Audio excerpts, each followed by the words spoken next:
प्रसरण व मानक विचलन के लिए अन्य सूत्र। अब ये अन्य सूत्र का मतलब क्या है? बहुत आसान है। कई बार जो हमारे पास प्रेक्षण होते हैं, उन प्रेक्षणों के आधार पर कौन सी विधि से हल करना ज्यादा आसान होता है, यह देखने के लिए कुछ और सूत्र होते हैं। यहां अगर हम ध्यान से देखें तो हमारे पास हमने अभी तक किया था x और f, चाहे वर्ग अंतराल होगा तब भी हमें उसके मध्य बिंदु निकाल करके x निकाल सकते हैं। अब हमें क्या ध्यान देना है? यदि हमारे पास x छोटी संख्या हो, x कोई बड़ी संख्या नहीं है, डाटा भी आसान हो, तो हम क्या कर सकते हैं? पहले x स्क्वायर पता कर लें। अगर हमने x स्क्वायर पहले पता कर लिया, ध्यान रखना हमने माध्य नहीं निकाला है, विचलन नहीं निकाल रहे हैं। अब हम x और f दे रखा था, हमने सीधा x का वर्ग कर दिया। इसके बाद हमने fx निकाला और fx का वर्ग, यानी f को x से भी गुणा किया और f को x स्क्वायर से भी गुणा किया, और इन दोनों को गुणा करने के बाद जोड़ लिया। अर्थात ये हो गया सिग्मा fx और ये हो गया सिग्मा fx स्क्वायर। यहां ये विचलन विधि नहीं है, ये सीधा हमने x का वर्ग किया था। लेकिन कब करेंगे? जब x छोटी संख्या हो या आसानी से वर्ग हो जाने वाली संख्या हो। फायदा क्या होगा कि अब हम जब इसका सूत्र लगाएंगे तब आप देखें सिग्मा fx का वर्ग और बटा n माइनस, अगर हम इसको ध्यान से देखें तो ये हमारा माध्य है, सिग्मा fx बटा सिग्मा f यानी n। तो हमने माध्य से के वर्ग करके उससे माइनस कर दिया। तो सूत्र क्या बना? Sigma f i x i का वर्ग बटा सिग्मा f यानी n माइनस माध्य का वर्ग। इससे हम आसानी से प्रसरण पता कर सकते हैं, वेरिएंस पता कर सकते हैं। और वेरिएंस पता होने के बाद एक और देख लें हमने यदि इनमें से n स्क्वायर लघुत्तम ले लिया, अब अगर n स्क्वायर लघुत्तम ले लिया तो 1 बटा n स्क्वायर बाहर हो गया। यहां तो एक n है, यहां n स्क्वायर है, तो n को गुणा हो गया fx स्क्वायर के प्लस से माइनस सिग्मा fi xi।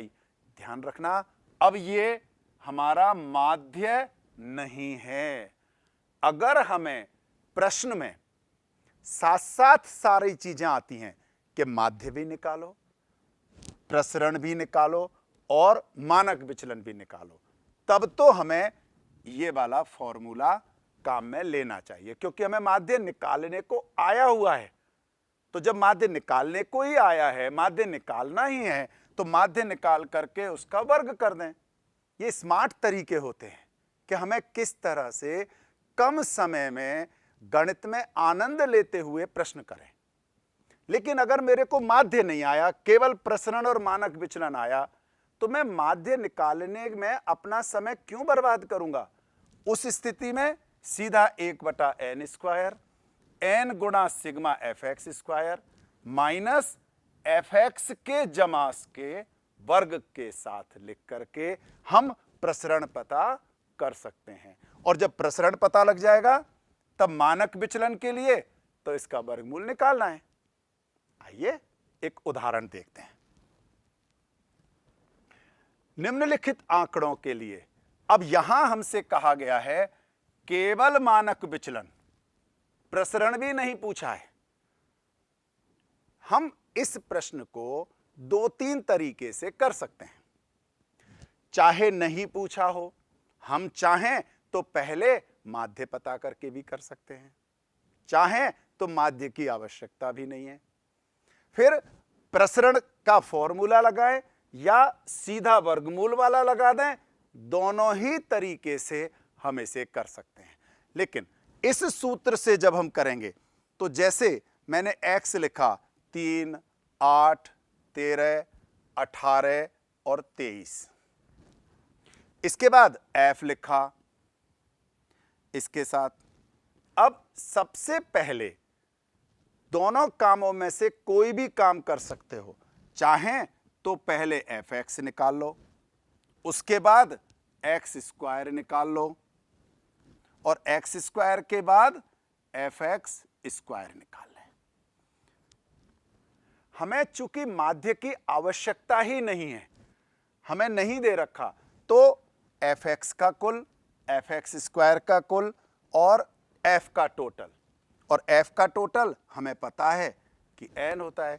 ऐसी स्थिति में सीधा मानक विचलन का सूत्र भी लगा सकते हैं और वो क्या हो जाएगा, सीधा लगा देंगे 1/n और 1/n के साथ हम n गुणा सिग्मा fx स्क्वायर, अर्थात ये जो इसका टोटल आया है हमने ये यहां पर लिख करके n से गुणा कर दिया, माइनस अब सिग्मा fx का वर्ग। जब हमने ये किया, अब यहां से जो सबसे आसान है, जिस बच्चे को गणना में, हल करने में अगर कहीं भी कुछ छोटी मोटी घबराहट होती हो, तो आप सूत्र लिख करके इसका टोटल भरें, n से गुणा करें, fx का टोटल करके वर्ग कर दें।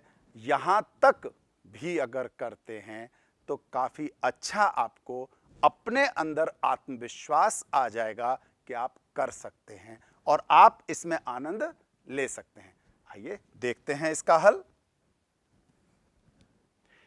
xf, अब यहां पहले fx निकाला हुआ है, आप देख लें, fx का टोटल भी कर दिया 614 आ गया, f का कुल कर दिया 48 आ गया।